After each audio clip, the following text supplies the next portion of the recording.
Bonjour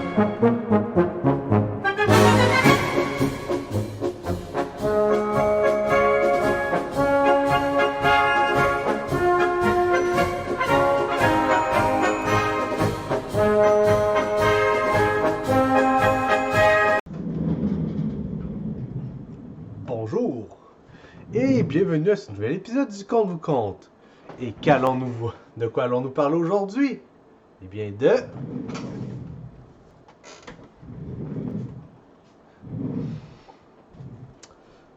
Marco Polo. Plus précisément, on va parler de Bagdad et ses pseudosciences.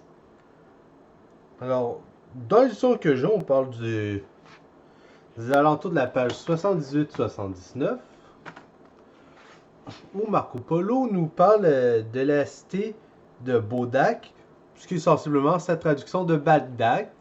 Et juste pour vous amuser, j'ai envie de vous lire les choses qui sont étudiées. Car, et oui, ils avaient leur propre sorte d'école université là aussi. Donc, on étudie en toutes sciences, notamment la loi de...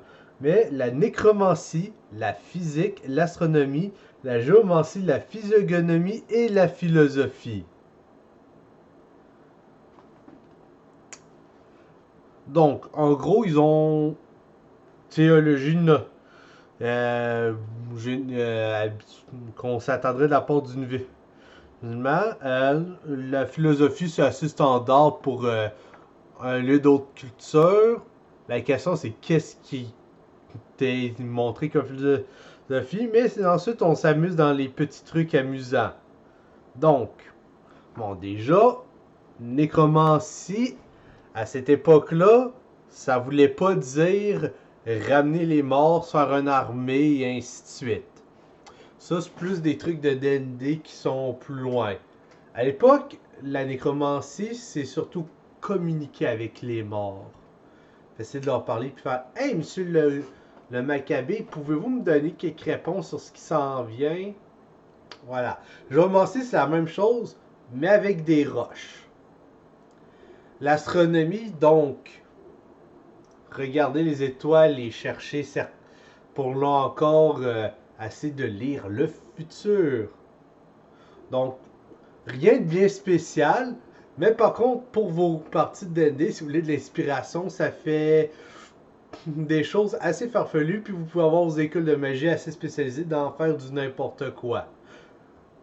Bon, il y a aussi le fait que c'est pour ça aussi que Lovecraft a éventuellement fait d'un arabe le traducteur du Necronomicon, parce qu'entre la nécromancie et l'astronomie, on n'est pas très loin d'essayer de foutre la merde avec des trucs au-delà de la compréhension. Mais ce qui est vraiment très drôle là-dedans, c'est la physiognomie. Donc, la plupart d'entre vous en ont probablement jamais entendu parler. La physiognomie, c'est l'étude des traits de personnalité en lien aux traits physiques. Bref, c'est une pseudo-science qui présume que l'apparence de quelqu'un reflète sa personnalité. Mais d'un fait, ça revient juste à faire « Je t'aime pas la face, t'es un connard ». Voilà. C'était des pseudo-sciences qui étaient enseignées à Bagdad. Et savoir ce qu'est la physionomie est généralement assez amusant comme anecdote de voyage. Mais ça fait court comme vidéo. Donc, quelques autres petites anecdotes intéressantes qui pourraient être utilisées pour différents parallèles. Alors, faut pas oublier que Marco Polo écrivait selon sa perception à lui puis les informations qu'il recevait. Mais dans le livre, il y a quelques magnifiques comparaisons qui sont faites. Ainsi, à certains endroits, il décrit des licornes. Mais là, faut pas s'imaginer les licornes européennes qui sont juste des chevaux fancy. Non, c'était des rhinocéros en bonne et due forme. Et je crois même qu'il y avait des rhinocéros laineux de décrits plus vers la fin.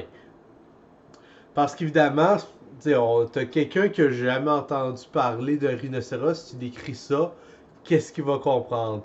Donc, de ces magnifiques comparaisons inclut le fait que les crocodiles chinois, qui à l'époque étaient somme toute assez longs, c'est des serpents. Des tigres, c'est des lions.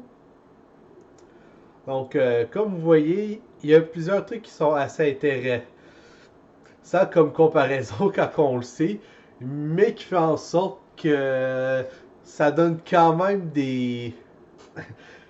un petit effet bizarre quand on lit le livre.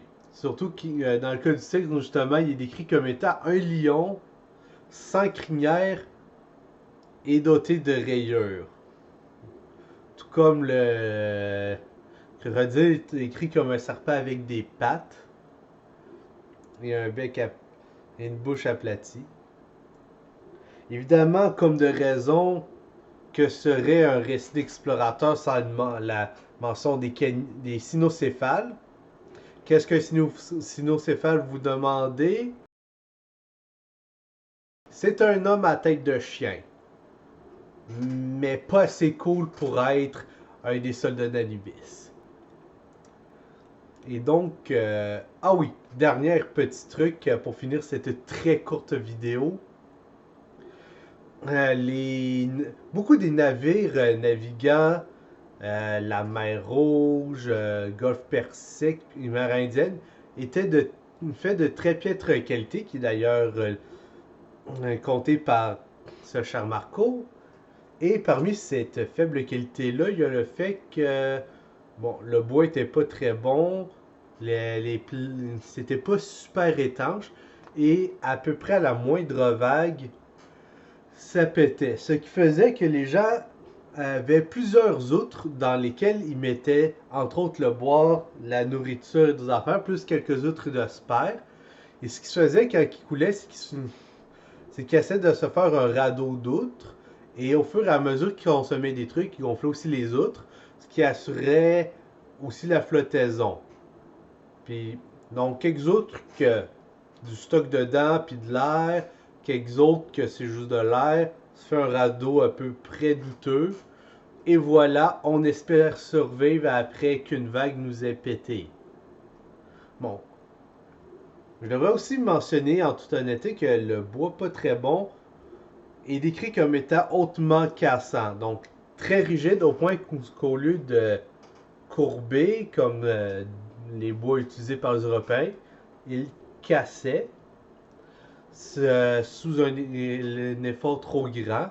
Et les vagues à cette époque, dans ces mers-là, pouvaient être assez violentes.